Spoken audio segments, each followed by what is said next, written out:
Thanks for bearing with me as I took a break to share about the bookmark project with you. Hopefully you'll get a chance to make some bookmarks of your own to send over to the auction. Alright, we're picking my Kidlit journey back up right at the tail end of 2022. Literally the day before the story tree was released, I had the lowest point of the last few months' struggles in my personal life. So I quit social media entirely, I think for the most of this third year. I retreated inward, and other than like 2 posts on my blog that still had almost no readers, I didn't share anything, whether life, art, nothing. I needed to just be quiet and recalibrate. I did make a couple walkthroughs of my watercolor still lifes for my blog, and that helped me realize I needed a new shiny thing to focus on, something I could throw myself into learning. I knew I liked making my walkthroughs, and I liked sharing my painting process. So I thought that creating videos along those lines seemed like kind of a natural fit. I decided to very quietly start my YouTube channel. I didn't tell anyone about it. Using my phone, I filmed my first 2 videos, and I started learning how to edit them. It was a massive learning curve for me. Those first videos had no talking, just nature sounds, because talking was too much for me just then, and it was a lot easier to edit. They were simple, full-length recordings of my hands painting 2 melancholy illustrations to the background sounds of an ocean storm and raindrops. Then I freaked out and kept them private until spring, when I officially, but still pretty quietly, started my channel. In the meantime, during those months where I was just working on it and not showing it to anyone, I learned how to set my channel up, I picked out some art for it, and I updated my website. I worked up the nerve to record myself talking, which definitely was super weird in the beginning. I decided to continue only showing my hands because it just made me able to work up the nerve to put videos out into the public at all. Making videos was also healing, and it let me find another way to notice things about my art making process. When I watched my videos back during editing, I noticed things that I had no clue about when I was painting. Why am I holding my brush like that? Why am I still painting that part? Can't I tell that's overworked? Why is my brushwork so hesitant? I bet that's why it doesn't look free and light. With my older videos, I also noticed that I wasn't very kind to myself when I made mistakes. You know, I would mess up painting, or I would be on take 25 because I keep stumbling over my words.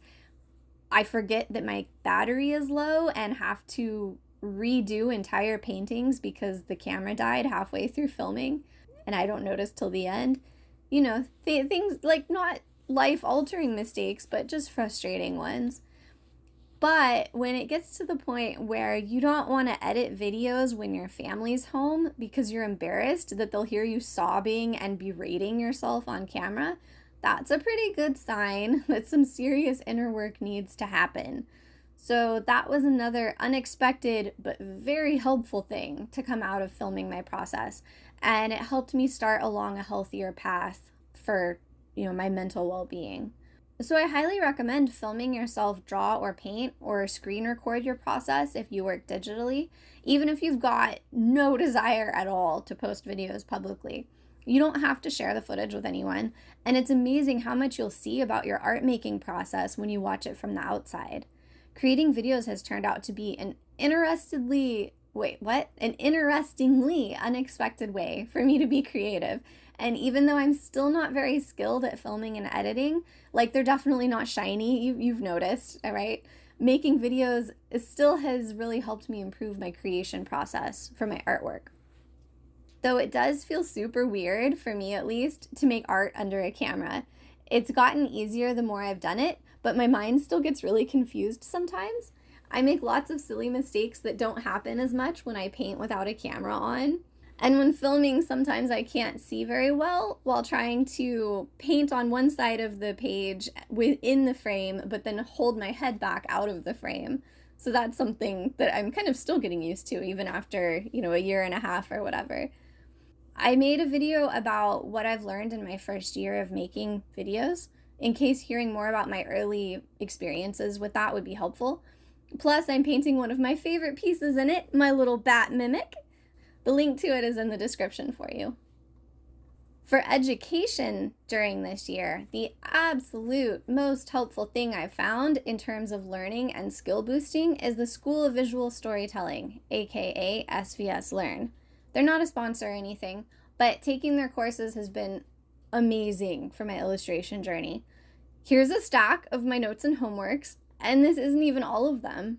You probably know how much I love them by now if you've watched much of my stuff, because I reference them a lot, but if you haven't heard of them, SVS Learn offers both online illustration related courses and a community of wonderful artists, and most of the courses are geared towards like comics and Kidlit.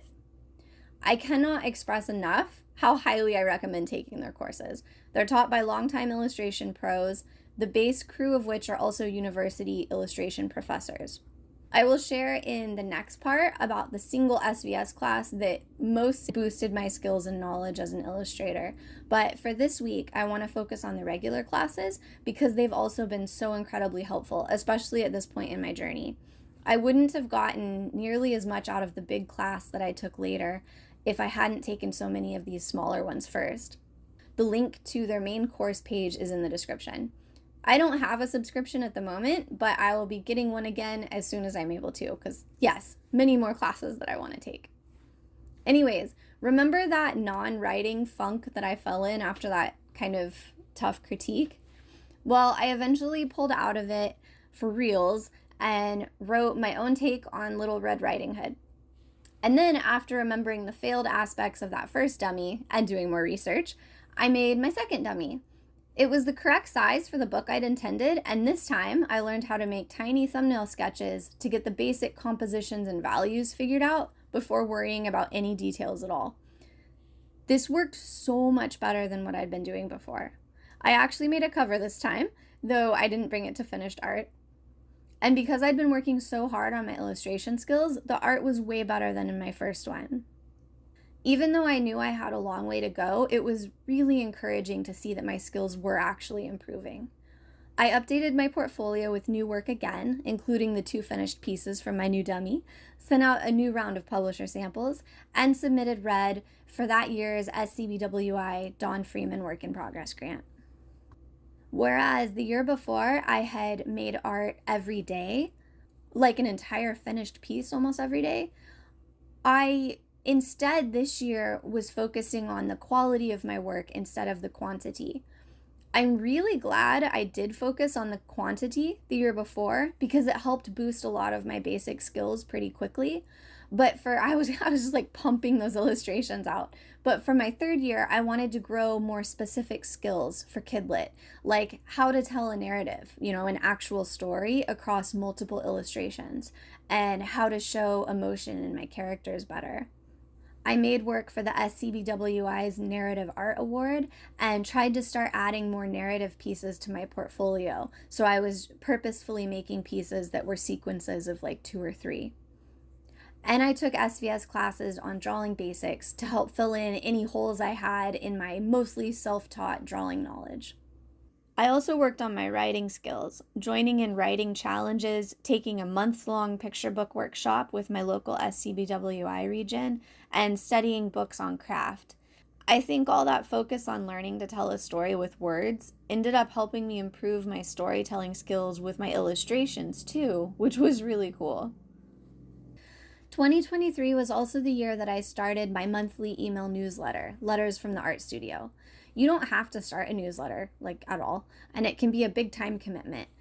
And I was a little nervous about it. I felt like I didn't really have anything to say, but I really wanted a place where I could share what I was working on in the studio in a more personal way. And I was more comfortable sharing things with my newsletter subscribers than I was, just posting publicly on Instagram. And I also was able to share things that I thought were fun, like every letter has a review and recommendation of a kid's book that I really like, usually one that I just finished reading at the time. The newsletter was another way I was hoping to build community too, but then I was too shy to tell anyone about it, so I still only have a handful of subscribers, though I'm very, very grateful for each of them. During this year, I also decided to get my little online shop going, And I thought the newsletter might be a way to help keep people who liked my work in the loop about new things that I was putting in it. The shop does exist, but it's taken a back seat recently to everything else because I'm trying to be more intentional about focusing my time just with Kidlit and not kind of hamster wheeling myself out of control trying to do all the things, because I've done that for a while, as you can tell. And I didn't do a good job of sharing about it either. But a shop can be nice for selling prints and originals to hopefully earn more for your illustrations, like let them work for you for longer. But it can take a lot of time to get it up and going, so heads up with that too. And try not to be like me and just get overwhelmed by it and distracted from the main illustration goals that you have for yourself. One of the things that I struggled with a lot as I was trying to figure out how to promote my little shop, my newsletter, and just my illustration services was marketing and self-promotion. Those words can sound super negative to us sometimes, but earning income from skills we've worked hard to develop isn't a bad thing. Marketing our art is just sharing it with people who are looking for the kind we make. And if no one sees what we create or offer, no one can connect with it.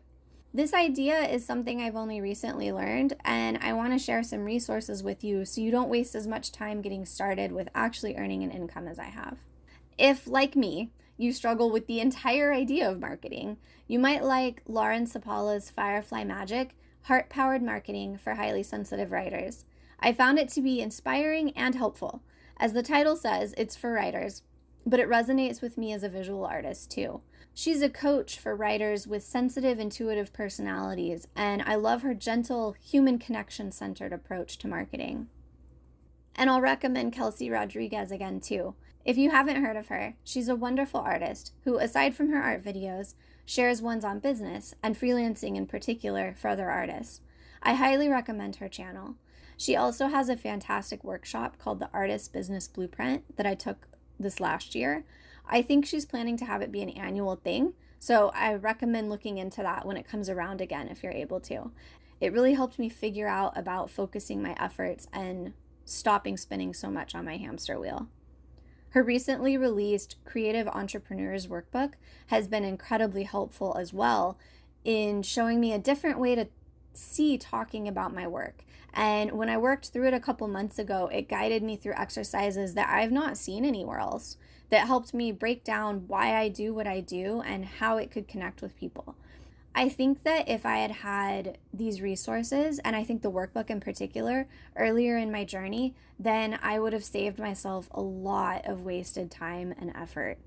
As usual, none of these resources are sponsors or affiliates. I just have found them really helpful, and the links to them are in the description for you. Like I mentioned earlier, all of this, except for the resources, was mostly in the first half of my third year. So in the next part, I'll share about the second half of that third year, which was illustrating my second published book and the big illustration course that I took that pushed me farther, so much farther, and in a very good way than anything else I had done up to that point. Until next time.